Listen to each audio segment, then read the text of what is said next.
প্রতিদিন নামাজের আগে যে তোমরা ওযু করো, এই ওযুর পরে কেউ যদি পড়ে আশহাদু আল্লা ইলাহা ইল্লাল্লাহ ওয়া আশহাদু আন্না মুহাম্মাদান আবদুল্লাহি ওয়া রাসূলুহু, ওযুর পরে এই দোয়াটা প্রতিদিন যে পড়বে, কিয়ামতের দিন 8টা জান্নাতের যে কোনো দরজা দিয়ে ঢোকার অনুমতি ওই বান্দাকে আল্লাহ দিয়ে দিবে। আপনাদের জন্য আছে। Still now you have the opportunity man. এই সুযোগ, চান্স আপনার জন্য আছে। ছোট্ট আমল, প্রতিদিন ওযু তো করাই লাগে নামাজের জন্য। এই ওযুর পরেই এই শাহাদাতের বাক্যটা পাঠ করলে 8টা দরজা দিয়ে ঢোকার অনুমতি আপনাকে দিবে কে? বুখারীর বর্ণনায় বিশ্বনবী বললেন, ইন্নালিল জান্নাতি সামানিয়াতু আবওয়াব, জান্নাতের ভেতরে আমি 8টা দরজা করেছি, 8 দিক দিয়ে ঢোকা যায়। মিনহা বাবুন ইসাম্মা আর-রায়্যান, ওই 8টা দরজার মধ্যে স্পেশাল একটা দরজা আছে, ওই দরজার নাম হলো রায়্যান। দরজার নাম লা ইয়াদখুলুহু ইল্লা সাইমুন, রোজাদাররা ছাড়া কেউ ওই দরজা দিয়ে ঢোকার অনুমতি পাবে না। আবার বিশ্বনবী বললেন, মান দাখালাহা লাম ইয়াযমা আবাদা, একবার রায়্যান দরজা দিয়ে ঢোকার অনুমতি যে পাবে, চিরকালের জন্য তার গলার তৃষ্ণা মিটে যাবে। এই যে রোজা রেখে সারাদিন আপনি কিছু খান নাই, পান করেন নাই, এটার প্রতিফল হিসেবে আল্লাহ তাআলা আপনার রায়্যান দিয়ে ঢুকাই দিবে, আর ওটা দিয়ে ঢুকলেই তৃষ্ণা থাকবে না আর।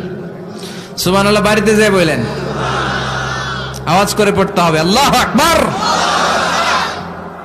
এখন এই দরজা দিয়ে যে আমরা ঢুকবো, এই দরজার সাইজ কত বড় একটু শোনার দরকার আছে না নাই?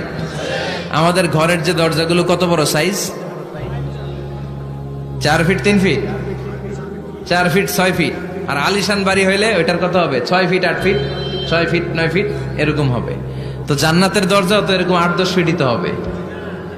কথা বলেন। বিশ্বনবী বললেন, ইন্নাল মিসরাআইন মিন মাসারি'ল জান্নাহ মা বাইনা মক্কা ওয়া হাজার। মক্কা হচ্ছে সৌদির একটা শহর, আর হাজার হচ্ছে বাহরাইন, একটা দেশ আছে না, যে দেশের রাজধানী হচ্ছে মানামা। এই বাহরাইনের আরেকটা শহর হচ্ছে হাজার। এই মক্কা থেকে, সৌদি আরব থেকে বাহরাইন যত দূর, বিশ্বনবী বললেন জান্নাতের দরজাটা হবে ঠিক তত দূর। সেই হিসাবে কয়েকশো কোটি জান্নাতি এক ধাক্কায় ঢুকবে, কয়েকশো কোটি এক ধাক্কায় ঢুকে যাবে। আল্লাহু আকবার। এই জান্নাতের ভেতরে আল্লাহ চমৎকার কিছু ক্লাসিফিকেশন করে দিয়েছে। সব জায়গায় এই ক্লাস থাকে, first class, second class, third class, economic class, platinum class, promo class, business class, higher class, lower class, আছে না নাই? এই যে কুমিল্লা টু ঢাকা যে বাস চড়ে, বাসে ক্লাস আছে না? ফার্স্ট ক্লাসের টিকিটের দাম বেশি, সেকেন্ড ক্লাস কম। বিমানে সামনের সারিতে দেখবেন কিছু বিজনেস ক্লাস থাকে, হিউজ স্পেস থাকে, ওদের যে ফুড অ্যান্ড রিফ্রেশমেন্ট দেয়, ওই খাবারটাও খুব উন্নত থাকে। তারা এয়ার হোস্টেসকে সব ধরনের ফ্যাসিলিটি নিতে পারে, যে এটা লাগবে ওইটা লাগবে, এক্সট্রা অনেক কিছু তাদেরকে দেয়। কিন্তু ইকোনমিক ক্লাস যেটা আছে পিছনে লম্বা, ওখানে এত ফ্যাসিলিটিস নাই। তো জান্নাতের ভেতরেও কিন্তু অনেক ক্লাস আছে। সুবহানাল্লাহ পড়েন। মোট 8টা ক্লাস। কয়টা? এর মধ্যে সবচেয়ে হায়ার ক্লাস হচ্ছে আল ফেরদাউস। ওটার নাম কি? জান্নাতুল ফেরদাউস। বিশ্বনবী কিন্তু ওইটার মধ্যে থাকবে। সুবহানাল্লাহ পড়েন। ওইটার ভেতরে থাকবে। তো আমরা থাকবো কোনটায়?